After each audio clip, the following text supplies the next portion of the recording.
Hey everyone, welcome back to another Roman Reacts. We are here today to watch ourselves a big video for you. This one is a recent one that just came out, and this one is from the Fat Electrician, and it's called America's Greatest Dive Bomber, Dusty Kleiss, or Kleiss. I'm not sure if that's correct, but he'll probably say it in just a moment.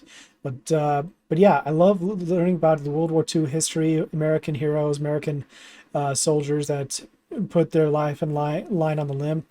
And there's just so many different stories that are out there that we don't usually know about. So hearing about some of these different heroes, different people that have come from all across of life to be able to contribute, to be able to get things done, and especially for World War II and like what happened during that time period. So yeah, let's just figure this out, see what it's all about, and yeah, let's just dive in, okay? Oh, also, I forgot to mention, we got some popcorn here, so we got a bit of a long video here, and a bit of a drink. Not sponsored. Wish I was, but let's get to it. All right, so we got that settled. It's a big one. I'll make certain my mic is far enough away from me so that when I'm eating a little bit, I don't cause like a little something like that, you know. But yeah, let's just see what it's all about. Let's dive on in, and yep, it's all good on my end, so let's do it. Midway, one of my favorite military movies of all time. However, there is one glaring problem with this film, and that is the fact that they left out the man that is arguably the most important guy of the entire battle. Now, to be fair, they do kind of reference him at the very end of the movie. In the credits, when they're talking about legendary pilot Dick Best, they say that Dick Best is one of only 2 pilots in U.S. naval history to score direct hits on 2 separate enemy carriers in the same day. Well, this is the other guy. Today we're talking about Norman Jack Kleiss, aka Dusty. In my opinion, he is the most important man at the Battle of Midway, which obviously is going to be a very controversial, disputable take, but here's the criteria that I'm using to judge that. You see, when you talk about an enormous battle like Midway, there's a lot going on. There's a ton of very important people. You have brilliant leaders like Admiral Nimitz. Maybe he's the most important guy. You have brilliant intelligence officers and code crackers that cracked the Japanese code, gathered the intelligence to know when, where, and how to attack the Japanese. Maybe they're the most important, but when you ask me who's most important, it's the men that are on the ground, or rather in the planes, doing the work. Because when push comes to shove, you can have the best leadership, the best code cracking, the best intelligence, and the best battle plan on the face of the planet, but if you don't have the men to go in there and execute and get the job done, it's all worthless. So with that criteria in mind, the question becomes, out of the thousands of men that went into the Battle of Midway, who is the one man out of all of them that put in the most work? Who took the fight to the enemy the hardest? And that man is unarguably, undisputably, Dusty Kleiss, and we're gonna get into it right after a word from our sponsor. Delete me! Okay, all right. Oh, his munchkins. You've got a gun and you've got 2 Fat Electrician championship belts. Perfect. You showing off your Christmas presents? Yep. Show it off to the camera. See, you guys think I'm using this to write off my kids' Christmas presents. I'm not. That would be tacky. I'm actually hiring my children as child actors and writing off their salaries. What? I'll explain when you're older. It's fine. All right, you guys know the deal. Delete Me, online subscription model. You give them money every month. They turn around and make sure that data brokers on the internet aren't selling your personal information. What does this actually do in practice? It gets rid of a bunch of robocalls and spam emails. And on top of that, your personal info isn't just floating around the internet for anybody to be able to buy for a couple of bucks. Okay, I know what you're thinking, because I thought the same thing. I don't want to give Delete Me all my personal information either. I'm trying to get my personal information off the internet. Why would I give it to an internet company? You don't really have to give them your personal information. It's honestly kind of creepy. I gave them my name and my email address, and that was it. They came back to me a couple of days later and was like, is this your address or one of your previous addresses? It was. Is this your mom's full name? Uh-huh. Is that your dad's full name? Uh-huh. Are you related to this person? Did you go to this high school? They knew everything about me and knew exactly who I was just by me giving them my name and my email. All I had to do was answer a couple of yes or no questions as to whether or not that was in fact me, which it was, at which point they're like, cool, go ahead, pay for our subscription service. We'll go to all the data brokers where we found this information and force them to delete it. And as long as you keep being a paying member, they will continue to monitor all of these data brokers for your personal information, and if these data brokers do acquire it again, they will force them to delete it again. Not only does this mean your personal information isn't floating around on the internet, it also means you're going to get less telemarketer phone calls, you're going to get less spam emails. In my opinion, it's definitely worth it. I've been using them since before they were paying me to talk about them, and I'm going to keep using them after they quit paying me to talk about them. If you want to give it a try, I'll have a link and a discount code down below. Let's get back to the video. All right, our story begins on March 7th, 1916 in Coffeyville, Kansas, when Norman Jack Kleiss is born. He is the youngest of 3 siblings, raised in a very religious household, and from a very young age, he is extremely independent and kind of a troublemaker. At the age of 4, he decides he does not like his first name, Norman, and decides to just rename himself Jack using only his middle name. Adults would literally come up to this 4-year-old and be like, "How's little Norman doing?" And he'd be like, "My name's Jack." At 5 years old, he wanted to know where his dad went off to work every day, so after his dad left for work, he decided he was just gonna follow the car into town, walked into town, crossing multiple railroad tracks, multiple intersections, pretty dangerous endeavor for a 5-year-old, and then just wanders into his dad's work like 2 hours later. Dad's pissed off, takes him back home, ties him to a tree. Apparently that was appropriate back then. It was a different time. To be fair, you got to keep the kids safe. Hey, to be fair, some people would just lock people inside a closet and just keep them there for 30 minutes and then let them out. I know from experience. Somehow, I guess the tree is now his babysitter. Whatever. Unlike most World War II heroes we cover on the channel, I don't believe that Jack grew up in extreme poverty like everybody else. I believe that because, well, he had a house cleaner at a young age. That is, until he got the house cleaner fired. At the age of 5 years old, somebody came to the house to clean out their cistern, basically this big water tank connected to like the gutters on the house so they could collect rainwater, and he was there to, you know, clean it all out and do whatever, and he left the tank open and went off to lunch, and 5-year-old Jack decided it'd be pretty cool if I went and took all my family's silverware, like back in the 1920s when silverware was still made out of silver and extremely expensive, and then go and drop it one piece at a time into the water tank just to watch them go kerplunk. So when the family comes home and sees that their silverware set is missing, they naturally assume that the house cleaner stole it and she gets fired. He did say he felt bad about that later on in life once he was old enough to actually understand what he had done. Regardless, he goes off to school. While he's there, he's always pranking teachers, and he's known for being very good at playing tag. And when I say tag, I don't mean what you and I associate as tag, like run around and tag somebody, say, "Ha, you're it," and then run away. No, apparently in 1920s in Coffeyville, Kansas, tag meant that you went into the garage, got your dad's World War I artillery casing and a tennis ball, and then put a firecracker in the casing, put the tennis ball on top, and then shot it at your friends. Like I said, it was a different time. In his own words, and I quote, "People didn't worry much about kids in those days. You either lived or you didn't."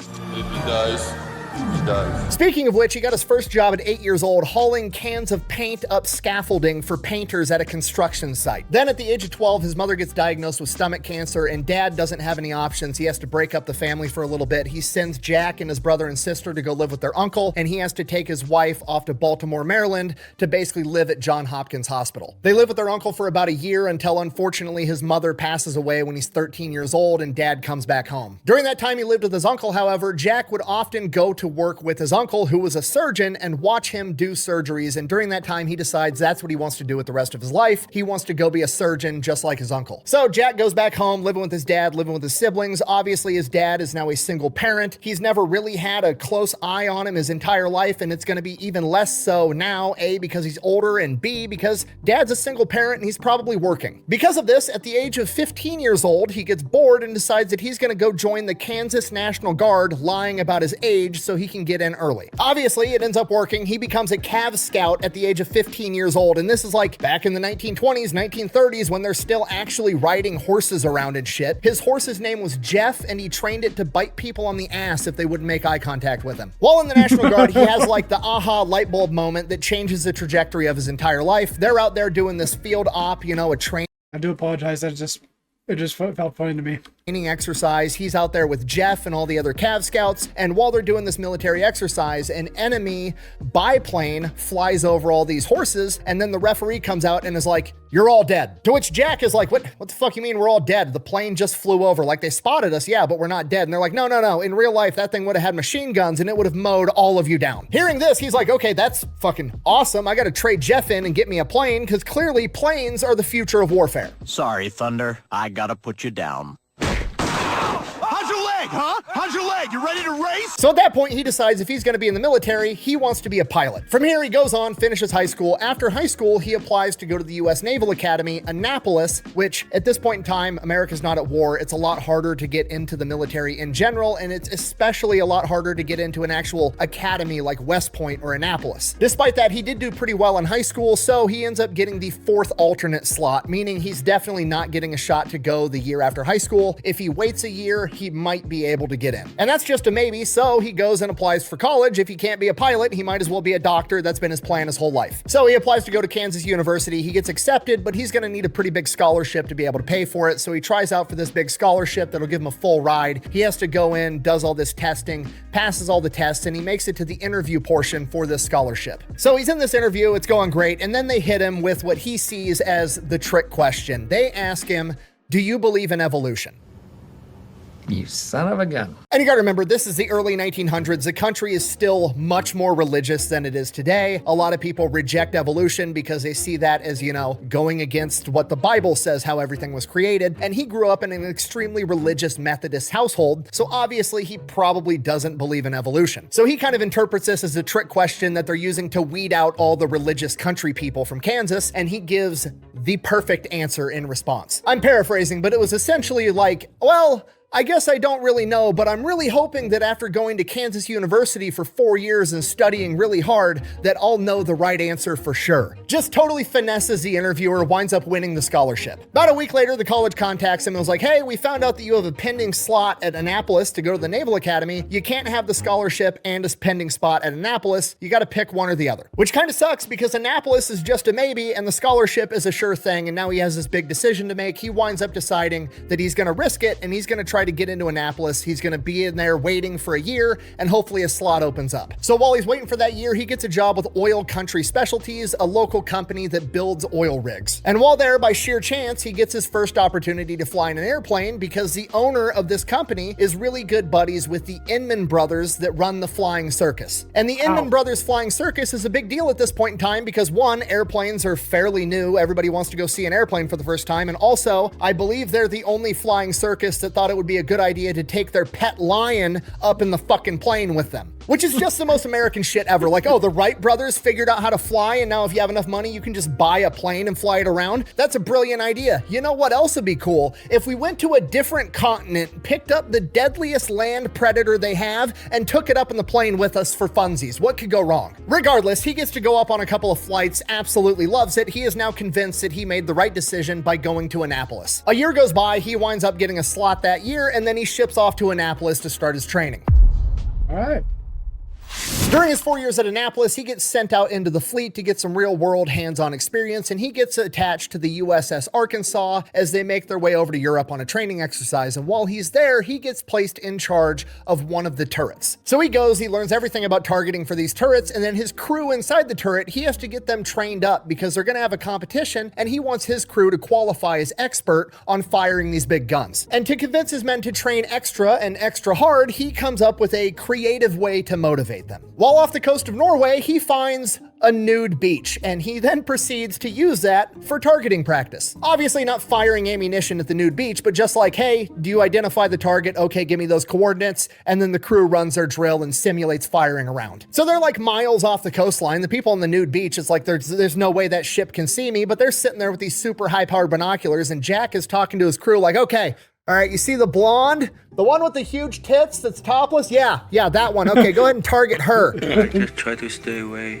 It's just so boring. Needless to say, crew, very motivated to train. They end up going into this competition. They qualify as expert and get to paint a big white E on the side of their turret. So that goes great. From here, he goes back to Annapolis, finishes his coursework, graduates, then gets sent out to California, and he becomes the turret officer on a cruiser. Surprise, surprise, they qualify as expert again. Boobs! Boobs, Ozzy. These filmmakers are just boobs. While being stationed in California, he meets a young girl. Her name is Eunice. He thinks she's the most beautiful woman in... Wait. You said what? Being stationed in California, he meets a young girl. Her name is Eunice. He thinks...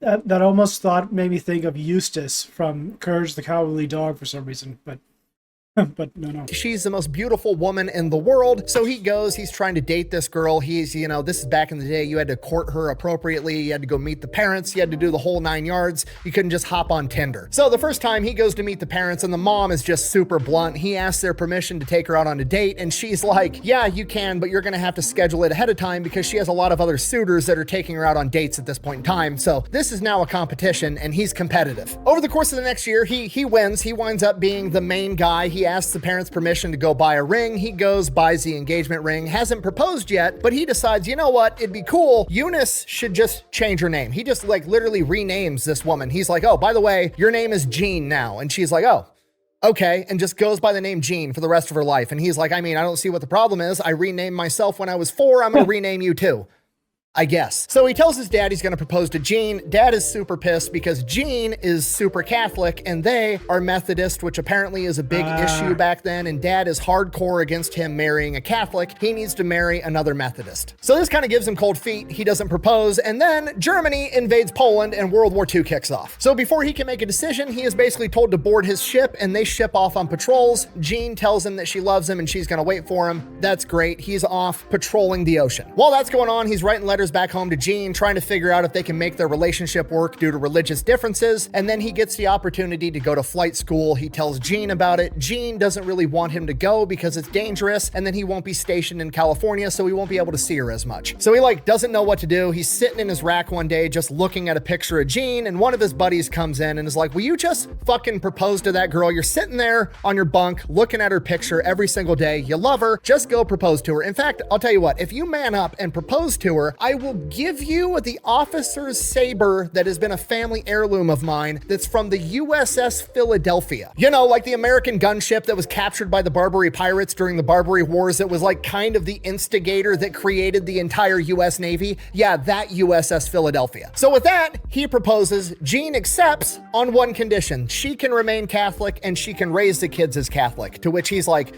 no, absolutely not, and then goes to flight school. What?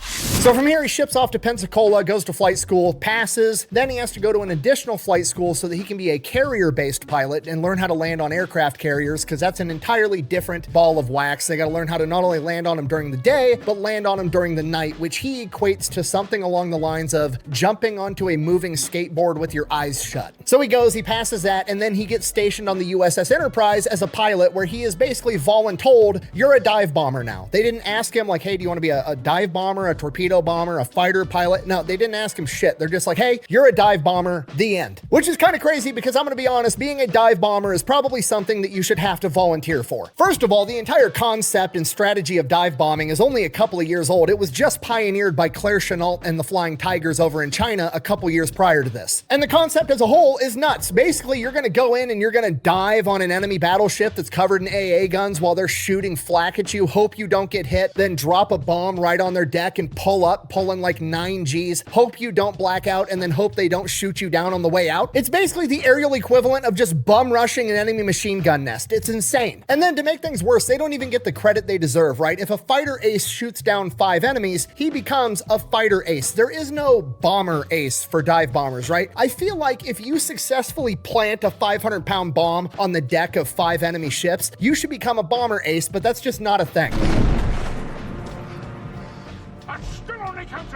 Regardless, that's what he's doing. So he shows up to the USS Enterprise, and when he first gets there, he's the new guy, and you know, everybody's kind of concerned about the quality of the new pilots coming out of training. So what they do initially is they make them just go up, do a couple of laps around the Enterprise, and then land, making sure they can land on a carrier safely. And because they're testing the pilot's ability to land on the carrier and not die, they obviously don't send them up with a gunner because, well, if the pilot's going to crash and die, there's no point in the gunner dying too, so they just throw some sandbags in the gunner's seat and let him practice. So Jack's very first time, he's getting ready to go up and show that he can land on this aircraft carrier. One of these rear gunners comes up to him. His name's Bruno Guido, and he's like, hey, you need me to hop in the back for you to do this? And he's like, well, no, I'm supposed to throw sandbags in the back because they want to make sure I can land and, you know, not die. You don't have to go with. It's risky. I could mess this up. And Bruno Guido's like, you're a pilot. It'll be fine. So Bruno goes up with them on all 6 of his trial runs, just being an absolute bro about the entire thing. From here, he goes into specific training for actual dive bombing tactics tactics, practice runs, yada, yada, yada. One day he's doing a practice run, and after the practice run, he decides he doesn't want to go land back at where he took off from. He wants to land at a different field and just, you know, get lunch somewhere else for once. As he approaches the field, the tower gives him the green light, or he thinks the tower gives him the green light, giving him permission to land. He goes to land. Well, there's two Marine planes taxiing down the airstrip, and they're trying to take off. Obviously, he has misinterpreted the situation. He was not given permission to land. He makes a split-second decision. He's a carrier pilot. He's good at landing in a very short amount of distance, so he takes his plane down, lands super short, not even using half the airstrip, and then turns off to the left into what he thinks is a bunch of red clay on the side of this airstrip. And it's not red clay. It's about 6 inches of very, very fine powdered dust, and the afterwash of his plane blows that shit absolutely everywhere. I love the whole sand wall trick. It was beautiful.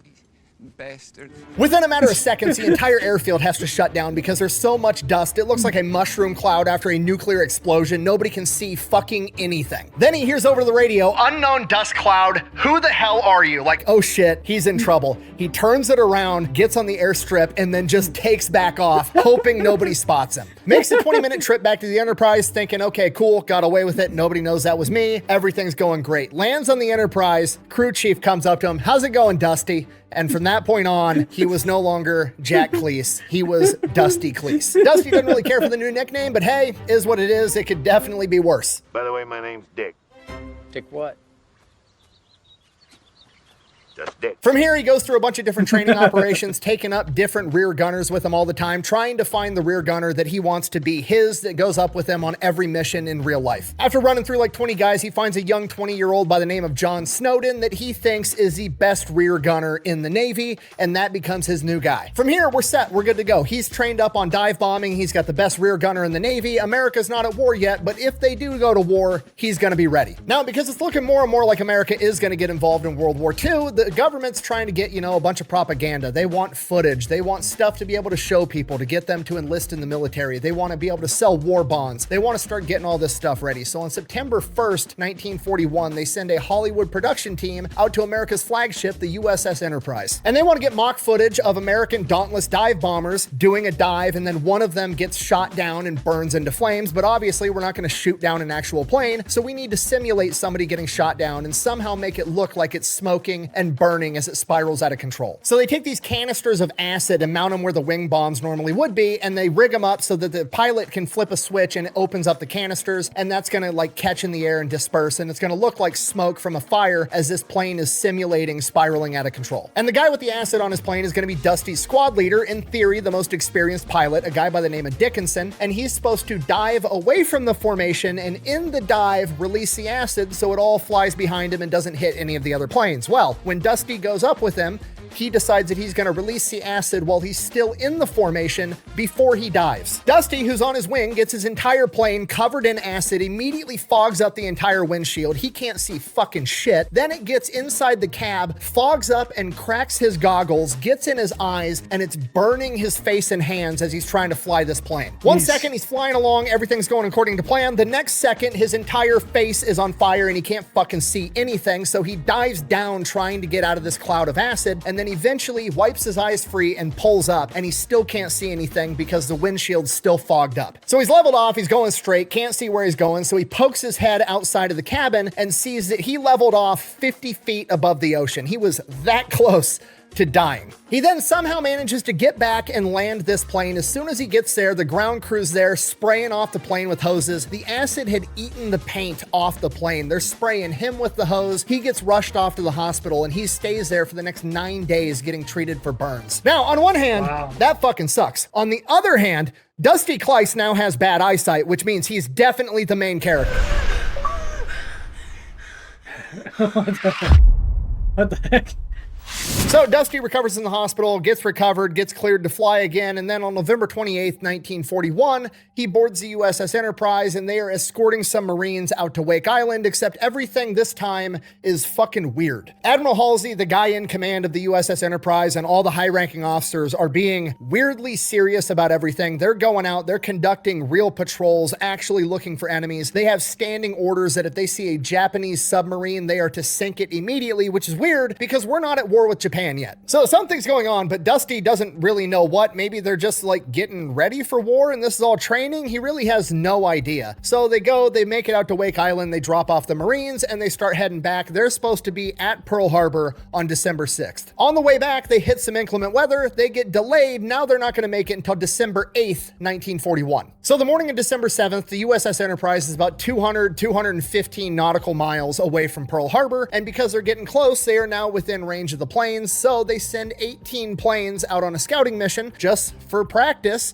to go around Hawaii, and then they're going to land on Ford Island and wait for the Enterprise to show up. Dusty is not one of those 18 planes because he's been flying missions for the past 2 days straight, so he's held back in reserve just in case anything happens, which it won't because we're not at war with anybody. About an hour and a half later, like 7:45 in the morning on December 7th, a bunch of broken radio transmissions start coming in on the USS Enterprise, and Dusty is in the control tower hearing all of it. Just messages coming in from different pilots that don't make any sense, hearing things like, "This is an American aircraft, please don't shoot," or "That motherfucker's actually shooting real bullets at us, start shooting back." Dusty has no idea what's going on, and neither does anybody else. The scouting patrol ran into the Japanese formation on its way to attack Pearl Harbor. 5 of the 18 USS Enterprise planes wind up getting shot down in this attack, but nobody knows that yet. As far as Dusty knows, all 18 of them are still MIA. The entire Enterprise is scrambling. They're trying to get more planes ready to get them off the ship. Dusty runs out on the deck. He's still thinking in the back of his head, this might just be some elaborate training exercise. The USS Enterprise is hoisting its battle flag as the loudspeakers come on and announce that we are now at war with Japan. Dusty is in the air by 9:30 a.m. leading a 6-plane formation with a bunch of other planes from the USS Enterprise as they are just doing hot laps around the Enterprise and its task force, getting ready for them to get attacked too. After an hour and a half of scouting and patrolling the area, they don't see absolutely anything. And in the back of Dusty's head, he's still thinking maybe this is just some elaborate exercise. But as he comes back to the USS Enterprise and lands, he sees that she's flying her battle ensign, which is something that you don't do for a training exercise.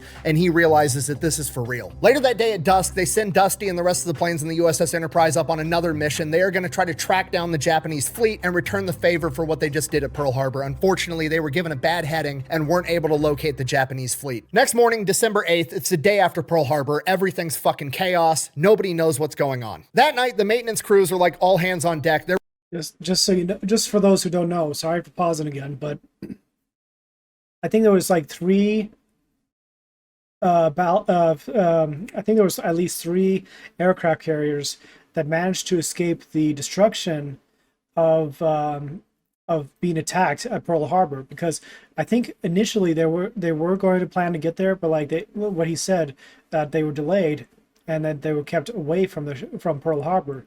So I think what happened next was that after the Japanese planes came in and attacked Pearl Harbor and many ships got like damaged, destroyed, or sunk, those aircraft carriers were the only ones that were like seaworthy and still kept safe from and like they were able to hold the line until the U.S. was able to make more ships and get them out onto the seas. Repairing every single plane they can and getting them as flight ready as possible and trying to get every plane in the air that they possibly can. Whether they should be in the air or not isn't really the question. It's, will the motherfucker fly?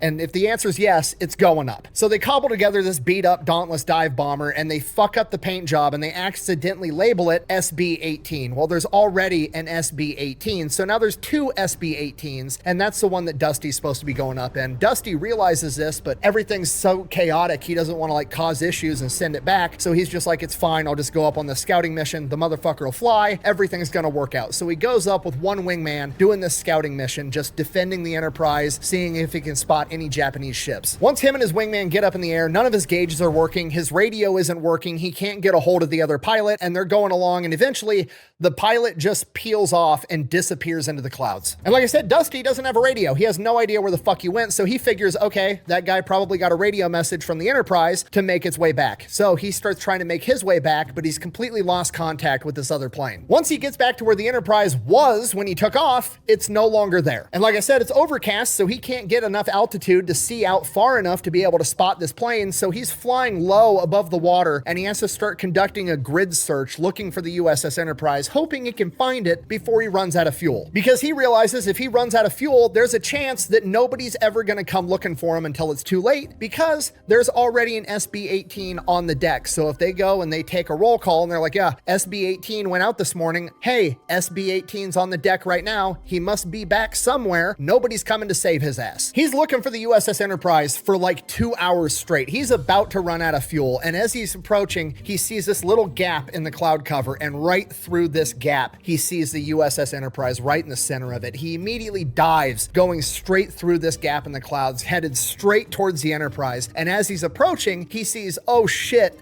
the task force is under attack, because he sees the destroyers firing their anti-aircraft guns. And as he gets closer, he realizes, oh shit, they're firing anti-aircraft guns at me, because, well, he's diving on the USS Enterprise and there's already an SB-18 on the deck. Maybe this is a captured plane by the Japanese. Nobody has any idea. Regardless, they're now shooting at him. Thankfully, they miss, most likely plot armor, because you can't kill the main character. They realize it's an American plane, and he's able to safely land back on the USS Enterprise. As soon as he lands, he is informed Admiral Halsey wants to talk to you. To which Dusty's like, fuck, my career's over. So he goes to Halsey's office, explains everything that happened, and Halsey just goes, okay, you're dismissed. He leaves thinking like he's going to get new orders to go back. He's going to be grounded. His flight career's over. The end. It turns out Halsey liked what he did and recommended him for a promotion. From here, the Enterprise makes it back to Pearl Harbor on December 8th, and everybody sees the aftermath of the attack on Pearl Harbor. Everybody's pissed. Nobody knows what to do. Nobody knows what's going to happen next. And honestly, there's not a lot America can do, because most of its naval fleet has just been crippled. But Admiral Nimitz and the rest of the American chain of command decides that they have to do something. They have to hit back against the Empire of Japan. They can't just let them attack Pearl Harbor and get away with it. They have to do something, even if it's not a lot, at which point they send the Enterprise out to the Marshall Islands, where there's a Japanese base. So the USS Enterprise arrives within striking distance of the Marshall Islands at night on February 1st, 1942, when they launch their attack, and Dusty and his guys are going to be launching their attack on a smaller cluster of islands known as the Kwajalein Atoll. So they take off in their dauntless dive bombers under the cover of night, trying to time this perfectly so they arrive right at dawn. That way they can launch their attack, surprise them, and dip out. Unfortunately, the weather center on the USS Enterprise failed to identify a strong tailwind, and they wind up arriving 15 minutes early and have to circle around the island, giving the enemy tons of time to scramble enemy fighter planes and prepare for the attack. By the time it's bright enough to launch their attack, the enemy fighter planes are already up in the air. They're starting to approach them. They enter their dive. They're getting shot at by enemy fighter planes from behind them on their dive as they're taking a ton of anti-aircraft fire coming in. Despite that, Dusty doesn't take any damage and manages to drop both of his 100-pound wing bombs on top of an enemy plane that's on the ground. He pulls out of his dive, pulling almost 9 Gs, almost blacking out. He still has the wherewithal to strafe the enemy with his 50 caliber machine guns, and as that's going on, the enemy fighters behind them manage to shoot down one of his wingmen. And now that same fighter is coming for Dusty and John Snowden in the back seat. Dusty acts fast, pulls an evasive maneuver, lining it up perfectly so John Snowden can get a good shot off with his 30 caliber machine guns in the back, and he manages to shoot down the fighter plane, which is not an easy task to pull off, by the way. So Dusty's feeling real confident in his choice of having John Snowden be his tail gunner. Then the radio lights up saying that there are confirmed Japanese vessels in Kwajalein anchorage and that they are free to bomb them if they have any bombs left. Dusty still has his 500-pound bomb on his fuselage, and he's not about to bring that all the way back to the Enterprise, so he beelines it to Kwajalein anchorage. As he approaches the anchorage, he picks out the biggest ship. It is the Japanese cruiser Katori, immediately goes into his diving run, dives on the ship, dives.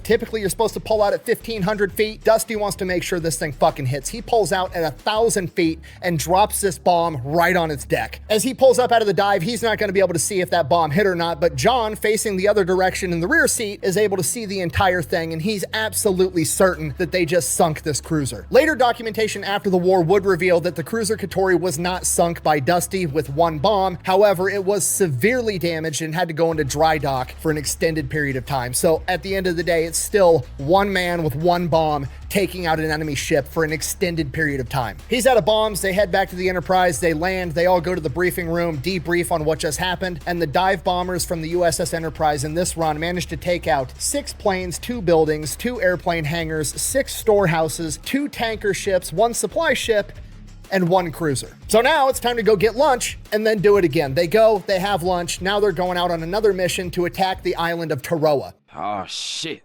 Here we go again. This is the same day, just so we're on the same page, in case this wasn't crazy enough. So they head out to Taroa, and this time Dusty and John are in the same formation as Dick Best. They are literally Dick Best's wingman, like the main character from the movie Midway. Yeah, that guy. Now, this is a smaller island. There's not supposed to be a bunch of anti-aircraft fire, but as they initiate their dives, there is a metric fuck ton of anti-aircraft fire coming off of this tiny island, and to make things worse, there's fighters tailing them from behind again. Don't worry, it gets worse. John gets on the radio and tells Dusty, we've got 3 fighters on our tail about to shoot us down. So Dusty immediately, thinking fast, engages his split flaps, violently slowing down the plane as all 3 fighters zoom right past him because they don't have that capability. He then somehow manages to avoid all the anti-aircraft gunfire, continues his dive, drops his 500-pound bomb and both of his 100-pound wing bombs directly into an aircraft hangar. Pulls up and then proceeds to strafe the entire airstrip with his 50 caliber machine guns while John Snowden's in the backseat with his 30 caliber turret, also strafing. They finish their strafing run, at which point they're out of bombs, time to head back to the Enterprise. On their way back, a fighter gets on their tail. So Dusty, just a normal day's work, does his maneuver, gets the perfect line of sight for John to be able to shoot this guy down, doesn't hear the machine guns go off, and he's like, oh fuck, is John dead? John! To which John is like, I may or may not have got a little excited back there and used all my ammunition when we were strafing the airstrip. I can't shoot this guy down. Fuck. Are we hit?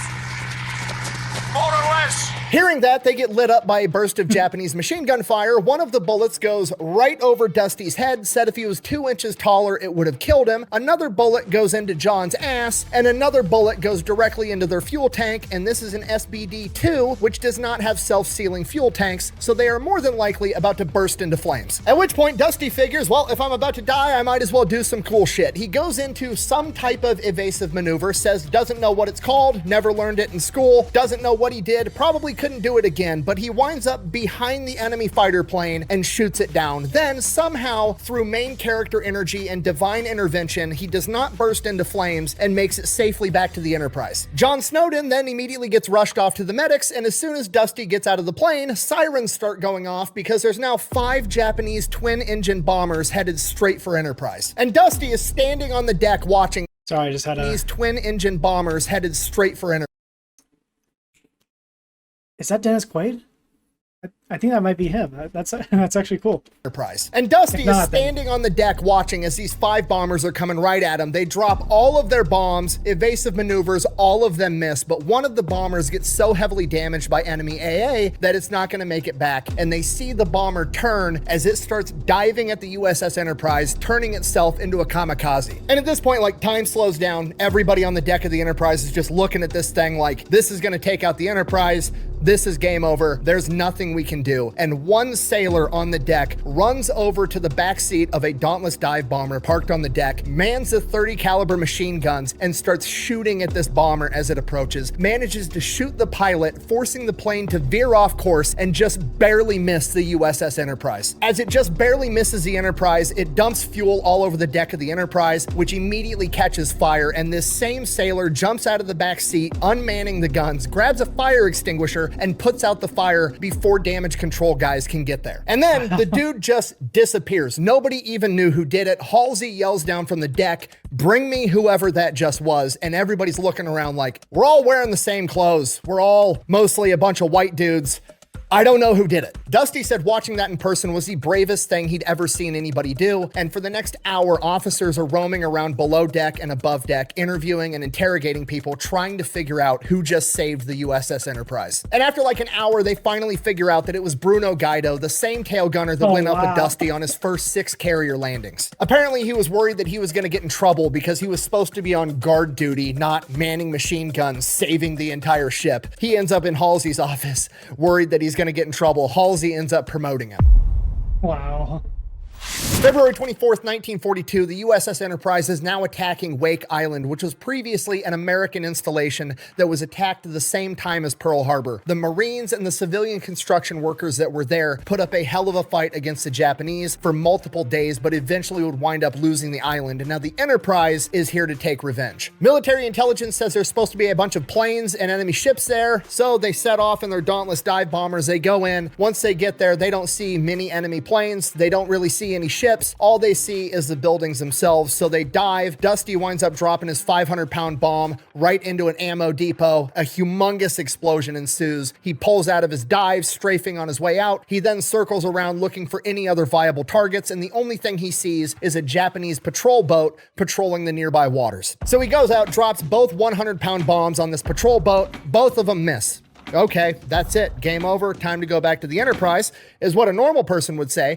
Dusty Kleiss then decided that he was going to strafe the patrol boat not once, not twice, not 3 times, but a total of 19 fucking times until he was out of 50 caliber ammunition. According to John Snowden, at some point after multiple strafing runs, the entire crew bailed out, and when they peeled off, it was last seen smoking heavily, doing donuts in the water, completely unmanned. Wow.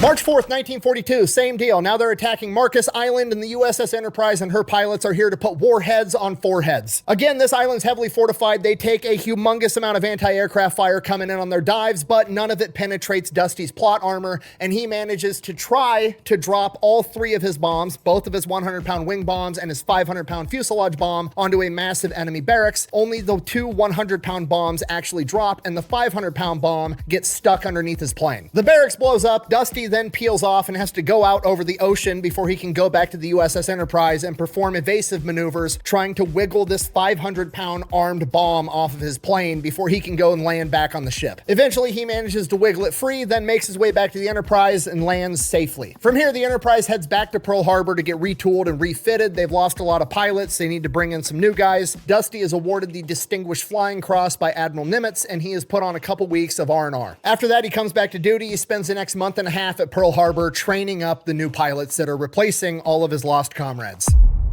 See.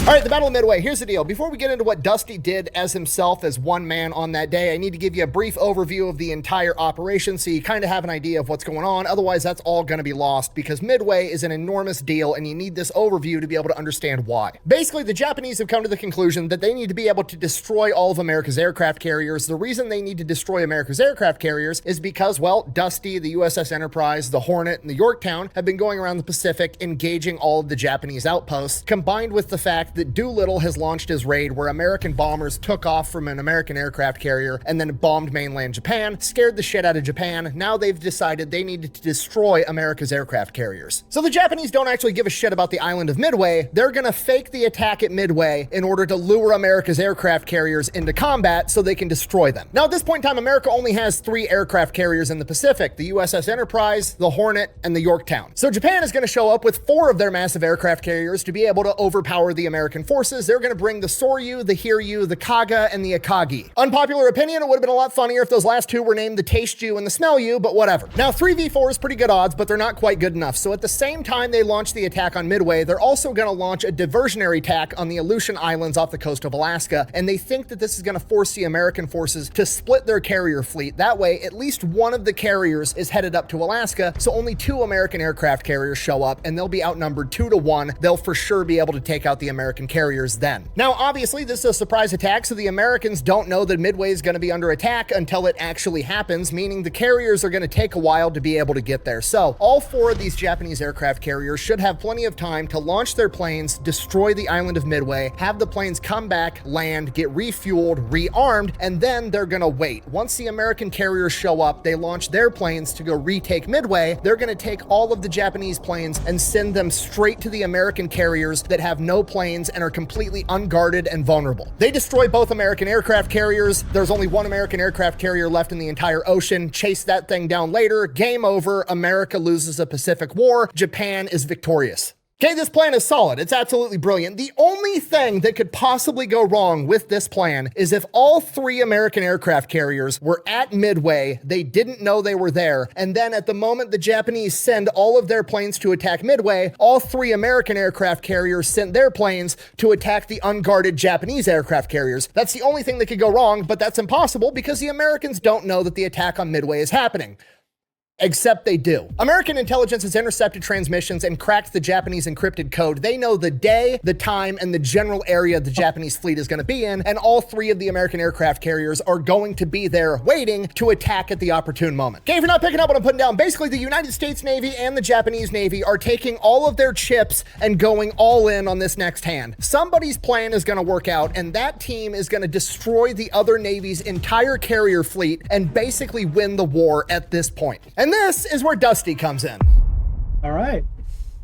They wake Dusty up at 3 o'clock in the morning. Last night they got briefed. Everybody knows today is the day. America is throwing a Hail Mary. The entire Pacific War is going to get won or lost today. But he's surprisingly not that nervous about it. He's got a cool head. He heads off to breakfast. In the mess hall, they're serving steak and eggs. Pretty bad omen. Anytime the military is giving you steak, it's because they're either about to fuck you or it's about to be your last meal. From here, he goes into the mission briefing. They find out that they are not going to have a fighter escort. The dive bombers are going in by themselves. Some of the dive bombing pilots are a little upset by this, but Dusty, still pretty unfazed in his mind. He's got the best tail gunner in the world and he can handle it. What does start to bother him is when he finds out that they're going to be taking off about 175 miles from the Japanese fleet. That means that by the time they fly 175 miles, go through their attacking run, then fly 40 miles in the wrong direction to intentionally mislead the Japanese as to where the American fleet is, he's not going to have a lot of gas to make it back. And if anything goes wrong, he's probably going to have to bail out over the ocean. And it's not just going to be him, it's going to be everybody that has to bail out because everybody has the same amount of fuel and everybody's going on the same mission, meaning that rescue is going to be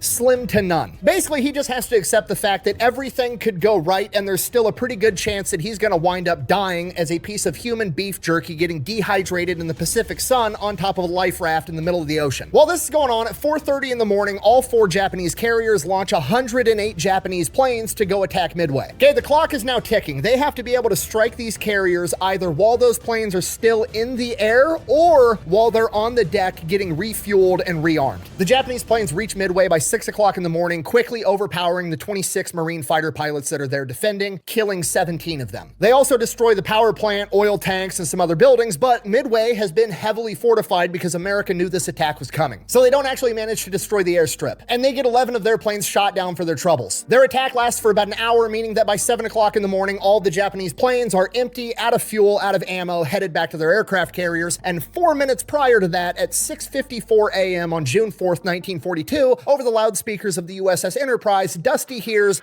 "Pilots, man your planes." It's fucking go time. All the planes from the USS Enterprise get up in the air. They start doing a holding formation. They are supposed to wait to link up with all the planes from the Yorktown and the Hornet. So they do a hot lap around the task force, and then they do another hot lap, and another hot lap, and another hot lap, and these fucking planes aren't showing up. This mission's gonna be low on fuel already. They spend 40 minutes in this holding formation before they take off. They're for sure gonna have to dive out over the ocean at this point. After waiting for almost an hour, Wade McCluskey, the guy leading all of Enterprise's planes, gets a transmission from the Enterprise, proceed to target anyways. Great, perfect. Mission already going to shit. Now they're extra low on gas, which is going to be a humongous issue later. On top of that, they've got 1/3 of the planes that they're supposed to have, but they're going to go attack the Japanese anyways. Why not? On the way there, it proceeds to get worse because the guy in charge, Wade McCluskey, isn't actually a dive bombing pilot. He's actually a fighter pilot that was placed in charge of this mission because of seniority, not necessarily because of ability, even though he is a great pilot. He's just not specialized in being a dive bomber. So when he's flying towards the objective,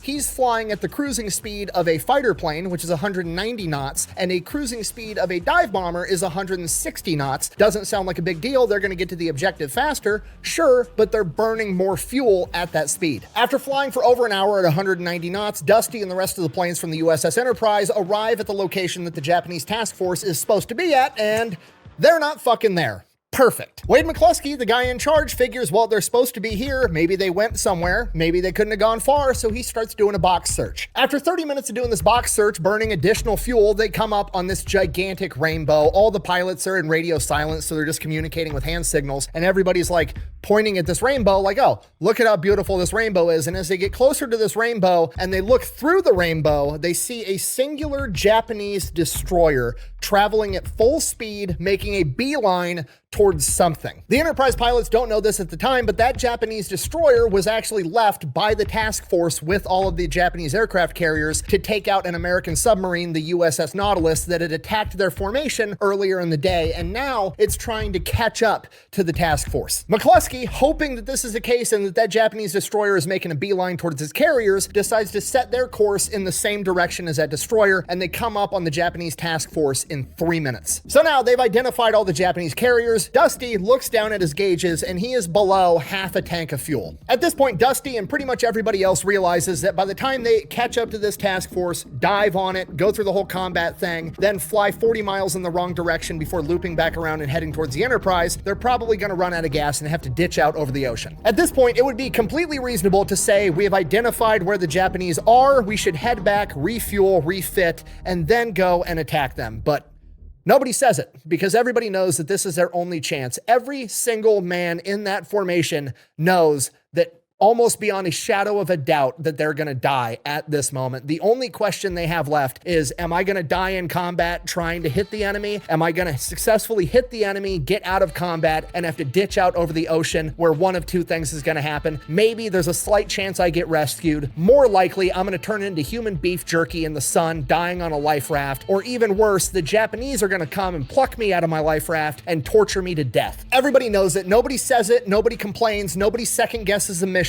They fucking attack. At 10:23 a.m., McCluskey comes over the radio yelling, "All planes attack." And right out of the gate, as they begin their bombing runs, we've got problems. They're supposed to be attacking two of the Japanese aircraft carriers, the Akagi and the Kaga, and Wade McCluskey, again, great pilot, phenomenal guy, but he was thrown into a role that he's not specialized in. So when he yelled, "All planes attack," everybody attacked, and he didn't specify who's attacking what. They're supposed to split up, and all of them start their bombing run onto the Kaga. Luckily, Dick Best realizes this and veers off towards the Akagi. However, he does it so fast and there's so much confusion, only his two wingmen are able to follow, so now only 1/3 of them are going to attack the Akagi, and 2/3 are attacking the Kaga. Whatever, we're in it now. They go into their dives, they're diving at 1,500 feet. Wade McCluskey and his two wingmen all drop all 9 of their bombs, and all of them miss. Next up is Earl Gallagher, who Dusty thinks is probably the best dive bomber in the unit. Then it's Dusty, and at this point in his dive, Dusty sees the gigantic Japanese flag painted right on their deck, and it looks an awful lot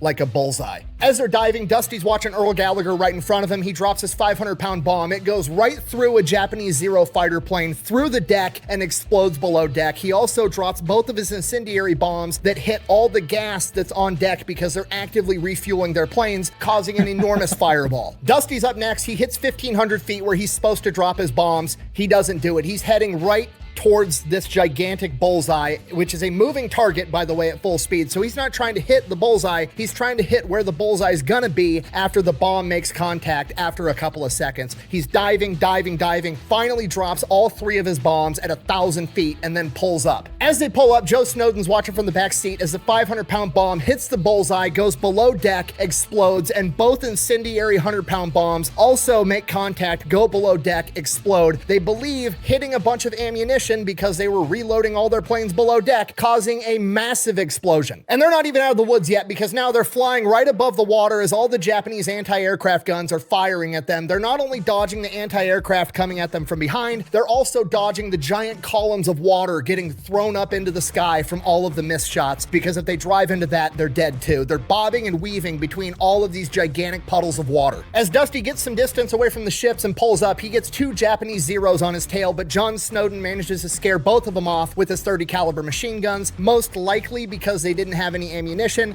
and they were planes returning from Midway. By 10:30 a.m., just a couple of minutes later, John Snowden and Dusty are at cruising altitude 15 miles away from the battle, heading back to the USS Enterprise. Now that he's finally got a moment to breathe, Dusty looks back and sees that 3 of the 4 Japanese carriers are now engulfed in flames. Apparently, planes from the other carriers showed up and they were successfully able to hit the Soryu, leaving only 1 Japanese carrier left, the Hiryu. And by sheer coincidence, as he's taken this few moments to look back at these 3 burning aircraft carriers, the Kaga, the same one that he had just hit, is so engulfed in flames that those flames finally reach the forward magazine, detonating all the ammunition, and it is engulfed in a secondary humongous explosion that launches the forward elevator into the sky and engulfs the entire ship into a cloud of smoke. Once the smoke clears, the ship is completely gone. And with that, Dusty and John Snowden head off by themselves 40 miles in a random direction before making their way back to the Enterprise. Now, back to reality, Dusty's about to run out of fucking gas. He's making his way back to the Enterprise. He's doing everything he can to conserve as much gas as possible. He doesn't think they're gonna make it. Then at 11:30 on his way back, he runs into 24 Japanese planes,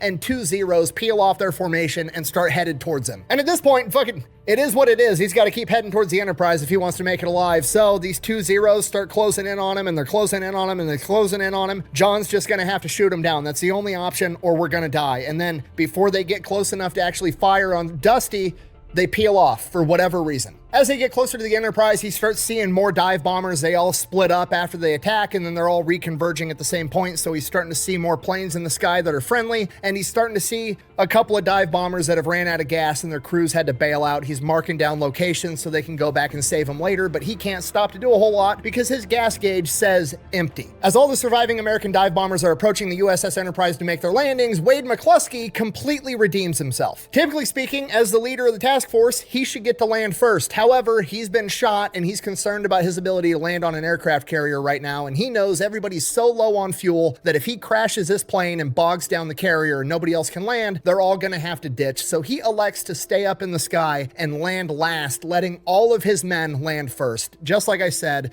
great pilot, great leader, just thrown into a role that wasn't his specialty at the time. You go and do something like this and totally redeem yourself. Dusty goes in, makes his landing, gets out of the plane, and the ground crew tells him he had less than 3 gallons of fuel left in his aircraft. And with that, he heads off to lunch because, well, he got up at 3 a.m. and it's been a long ass day. And the worst part, it's not over yet.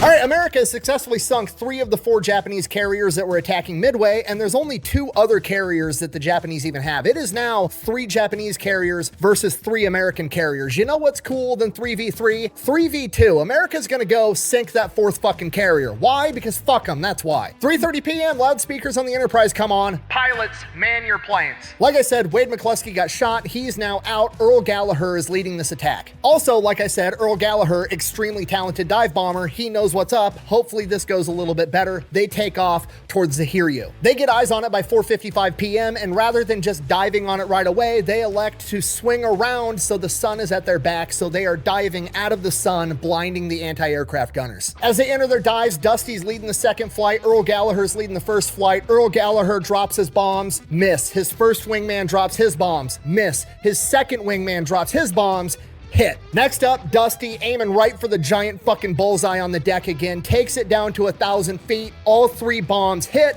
pulls up. Might not have been the best idea. And behind him, 2 more dive bombers also score direct hits, one of which being Dick Best, making them the only 2 pilots in U.S. naval history to ever hit 2 aircraft carriers in the same day. They pull up, they make their clean getaway, they head back to the Enterprise. They think they might have sunk the Hiryu, but they don't know for sure. Next day, June 5th, 1942, the Hiryu still might be out there burning up, and we need to go make sure that that thing gets destroyed. So Dusty and some other dive bombers from the Enterprise head out to where the Hiryu is supposed to be. They make it out there. Hiryu, nowhere to be seen. The only thing that's there is a Japanese destroyer. They don't know this yet, but that Japanese destroyer was forced to scuttle the Hiryu by firing torpedoes at it because it was so critically damaged in the battle. At this point, they got to drop the bombs before they can land back on the Enterprise anyways, so they might as well try to drop them on this Japanese destroyer. Every single plane goes, dives on this destroyer, they drop bombs. Everybody, including Dusty, misses. They make their way back to the Enterprise. Lucky.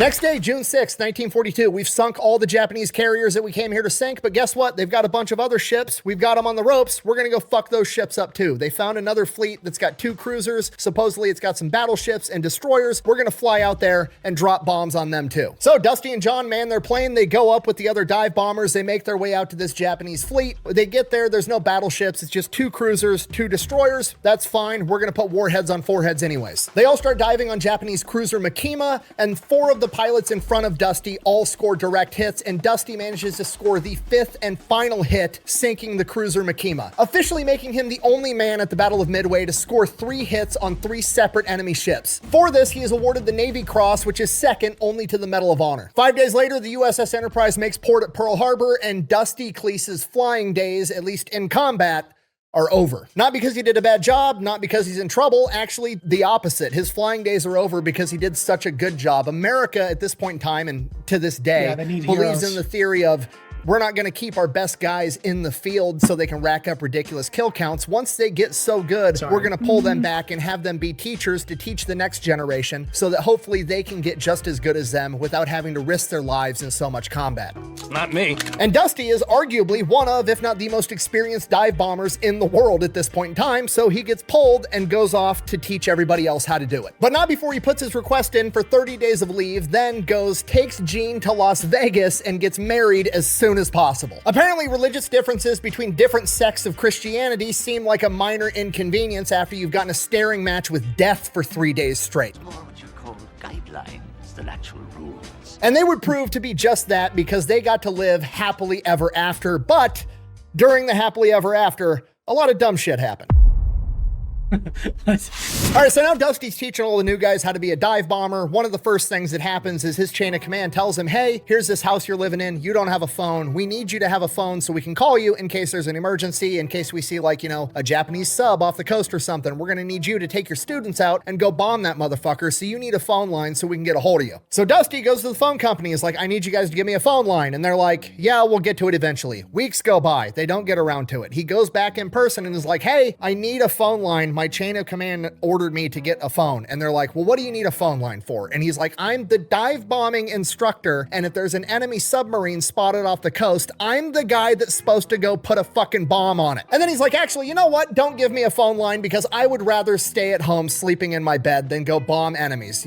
Just we're good. We're good. I'll tell the chain of command you said no, it's fine. And the phone company's like, fine, we'll get you a phone line. So that happened right out of the gate. Then once he starts teaching, he starts having issues. He takes the job very seriously. He wants to give these kids every edge that he can because he doesn't want them to go off and die in combat. And there's just some of these kids that are coming through that are not cut out to be dive bombers. They're not good enough. He wants to flunk them out, send them to go do something else. They're going to get themselves or somebody else killed. And he just keeps getting constant pushback from the bureaucracy because they need more dive bombers, figure out how to make him a good dive bomber. And he's constantly just having that battle. And some of these kids are just fucking dumb. On one occasion, he gets called while he's having dinner with Jean at home, and they're like, you need to come in right now. We just had a training accident. So he runs, goes back onto base, gets into work, and is like, what's going on? What's the deal? One of the pilots was up on a training exercise, and the pilot, when he went up, he had a tail gunner, and when he landed, he didn't have a tail gunner. So Dusty's interviewing the pilot like, what happened? He's like, I have no idea. The dude just wasn't there when we landed. And he's like, were you talking to him during the flight? And he's like, yeah, I was checking in on him every couple of minutes. And he's like, and he was responding. He's like, well, yeah, every time except for the last time he didn't respond to me. And then I called out and he fucking didn't respond. And then I landed and he wasn't there. So they go out, they inspect the plane, and there's no like damage to the harness. The seatbelt isn't cut, and there's a footprint on the tail wing. So like this guy jumped out or fell out and kicked the plane on the way down. While they're trying to figure out what the fuck is going on, they get a phone call from some random farmer a couple miles down the road. The farmer gets on the phone and is like, yeah, one of your pilots just landed in my field. Do you want me to bring him to you, or do you want to come get him? Or what's the deal? And Dusty's like, what? Hold on. What's the name of the tail gunner? Oh, it's so-and-so. His last name's Bale. And he's like, what's this guy's name? And he's like, oh, it's, Lieutenant Bale. Okay, thank God. This guy at least deployed his parachute. He's alive. He's like, just keep him at your farm. What's your address? We'll come pick him up. So Dusty hops in his car, drives out to this guy's farm. They're sitting in this guy's farmhouse at the table, and he's like, okay, what the fuck happened? And the tail gunner tells Dusty, I don't know. The pilot told me that we were going to crash and told me to jump out. And at this, Dusty's like, well, what the fuck? The pilot didn't mention anything about potentially crashing and telling you to jump out of the fucking plane. What is going on? He goes, I need you to tell me exactly what happened. Tell me exactly what got said. He goes, we were approaching the airfield and so-and-so the pilot came over the radio and yelled, bail.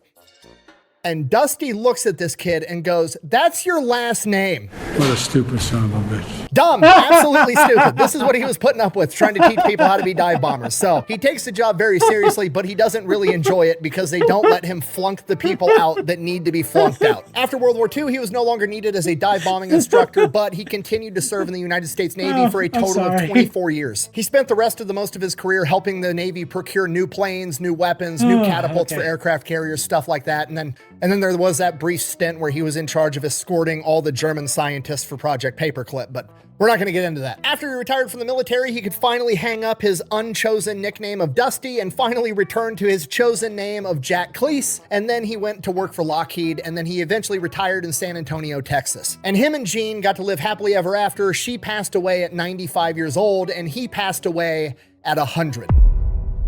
Wow. So that is the incredible story of Dusty Kleiss, the only guy to score 3 direct hits during the Battle of Midway, and arguably the greatest dive bomber in American history, which still raises the question, why was he left out of the movie Midway? And the answer is pretty straightforward. He just didn't want any credit for it. When he first came home, they tried to, play him up as a hero, and he didn't like it. He didn't even tell his dad that he took part in the Battle of Midway, let alone had arguably one of the singular most pivotal roles. He didn't self-promote. He didn't want the glory. He didn't want the attention. In his opinion of himself, he truly believed that he was just a normal dude that was called into the line of duty, and he went and did his job. And he had lost so many of his friends at the Battle of Midway, and he regarded them as just as good as him. And he truly felt that the only reason he was still there was just dumb luck, and he didn't think that he should get a bunch of credit for that. So he never talked about it. In fact, the only reason we have all these personal details of his account of Midway is because at the age of 99 years old, he finally wrote a book. And in that book, he says the only reason he was writing the book was because he was the last surviving dive bomber from Midway, and he felt that it was his duty to help keep the story alive. Not for him, but for everybody else. And to highlight how he truly felt that way, he literally titled the book, Never Call Me a Hero. And that is a story of Norman Jack Dusty Kleiss, in my opinion, the greatest dive bomber in American history. Thank you for watching. Best way to support the channel is go buy some merch over at the Fat Electrician. Maybe drink some Echelon. All that's available over at thefatelectrician.com. Quack bang, out. Incredible. Seriously, if you got time, go back and rewatch the movie Midway. It's literally this guy's entire career. He's just not in the movie, but he's in every battle scene. They follow his career the entire time. They just never give him a role in the movie. Wow. Seriously. And for him to, at the age of 99, write a book and detail everything that's been going on, everything that he had done at the last possible bit, and he's able to share the stories of all of his fellow pilots and just all the other bombers out there. So that's just incredible. And I couldn't get over the fact that the guy's last name was Bale, and the guy just literally thought he was going to crash, and he bailed out, and just I can imagine him bailing out, using his parachute, landing in hay bales as the farmer's like, "What on earth?" and just oh man, that really caught me off guard. So anyway, this is just incredible, especially with the fact that it's such an important battle that managed to help stop the Japanese fleet and essentially turning the tide of the war for the Americans in the Pacific.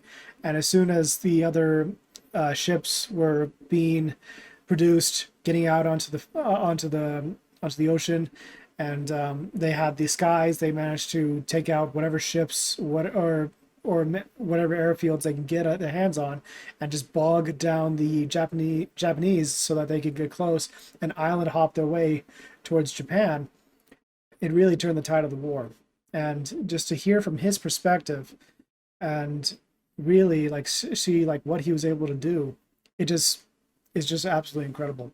So Fat Electrician, you outdone yourself with this, and Dusty is just he's a war hero in my book. So anyways, I'll leave that there. I'll leave a link in the description down below. You can check out Fat Electrician over here.